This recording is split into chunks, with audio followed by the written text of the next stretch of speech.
మామూలుగా శుభోదయం పొద్దున్నే బ్రహ్మీ ముహూర్తంలో లేవాలి అని చాలా మంది మాట్లాడుకుంటూ ఉంటారు. అప్పుడే స్నానాలని, పూజలని ఇలా మ లెగవటం గురించి చాలా మంది మాట్లాడుతుంటారు కానీ, అస్తమయం గురించి అసలెవరు చెప్పరు మామూలుగా.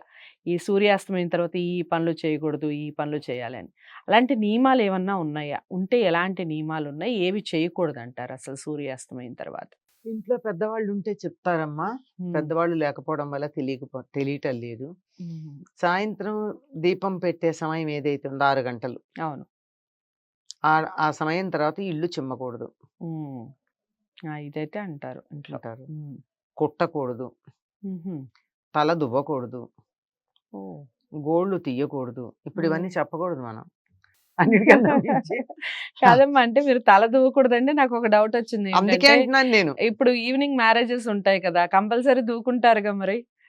అంటే అట్లాంటి ప్రత్యేక సందర్భాల్లో ఎప్పుడో ఒక చోట. చెయ్యొచ్చు. హ్మ్. ఇప్పుడు ఒక నియమం మామూలుగా నిత్యకృత్యంగా ఉండే నియమానికిను, హ్మ్. అప్పుడప్పుడు చేసేదానికి చేసుకోవడానికి తేడా తేడా ఉంటుంది గదా! ఉంటుంది. అదే ఇప్పుడు అదిప్పుడు బర్త్‌డేస్ కూడా చేస్తున్నారుగా. ఫస్ట్ బర్త్‌డే అని అది అలా. హ్మ్. మీరిప్పుడు వేడుకలన్నారు, వేడుకకి చేయొచ్చు. హ్మ్. కానీ ఇప్పుడసలు రెగ్యులర్‌గా అలాగే చేసేవాళ్ళున్నారు ఉన్నారు ఓకే. కదమ్మా! హ్మ్. రాత్రి 7కి డ్యూటీకెళ్ళాలంటే అమ్మాయి హ్మ్.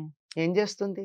అంతే 6కి అమ్మాయి దూకాల్సింది. సంగతి అటుంచండి. అబ్బాయిలైతే హ్మ్. జేబులో దువ్వెన నుండి 24 గంటలు దూకుంటూనే ఉంటారు. ఈ టైము, ఆ టైం అని లేదు. హ్మ్. హ్మ్. ఇప్పుడు వాళ్ళకి కూడా ఇబ్బందిగానే ఉంది. ఎందుకంటే వారు పెంచుకుంటున్నారు గనక. కొంచెం హ్మ్. చిన్నగా ఉన్నది. హ్మ్. అంచేత నియమాలు చెప్పిందది. అలాగే కుట్టకూడదు అంటారు. హ్మ్. హ్మ్. అంటే కంటికి ఇది ఇబ్బంది. ఇప్పట్లో విద్యుత్ దీపాలు లేవు గదా! అప్పుడు. అవును. మామూలు దీపాలు గనక కంటికి హ్మ్. ఇబ్బందని చెప్పుకుంటారని నేను అనుకుంటున్నాను. హ్మ్. ఇంకా అంతకన్నా కారణం ఏమన్నా ఉందేమో మనకి తెలీదు. హ్మ్. అలాగే ఉప్పు, నూనె హ్మ్. హ్మ్. ఇటువంటివి సూర్యాస్తమయం అయ్యాక కొనరు. అసలు ఉప్పు వేరే వాళ్ళకి ఇవ్వకూడదని కూడా అంటారు కదమ్మా! అది ఇవ్వకూడదంటారు. నిజమా అది? ఆ! ఓకే. కొనకూడదని నేను చెప్తున్నా. ఇక్కడ చేయకూడని పనులు అవును. చెప్తున్నా. హ్మ్. చేయకూడదు. మా ఉప్పు, నూనె హ్మ్. ఇలాంటివి కొనకూడదు. హ్మ్. ఇలాంటివన్నీ నియమాలు ఏవైతే పగటిపూట చేస్తే హాయిగా ఉంటాయో, రాత్రి చేస్తే ఇబ్బంది కలుగుతుందో వాటన్నిటిని చెప్పారమ్మా. హ్మ్. హ్మ్. ఎందుకు ఇల్లు చిమ్మకూడదు అంటారంటే, హ్మ్. ఒకవేళ అత్యవసరమై చిమ్మాల్సొచ్చింది ఏదో ఒలకబోసారక్కడ. హ్మ్. హ్మ్. చిమ్మాలి కదా! హ్మ్. లేకపోతే అది అందరూ అలాగే తొక్కుతారు. చాలా ఉండిపోతుంది. ఇదిగా హ్మ్. ఉంటుంది. హ్మ్. అప్పుడేం జేయాలి? ఆ చిమ్మి మొత్తమంతా ఓ పక్కన పెట్టాలి గానీ, హ్మ్. పాచి ఎత్తి బయట పారబోయకూడదు.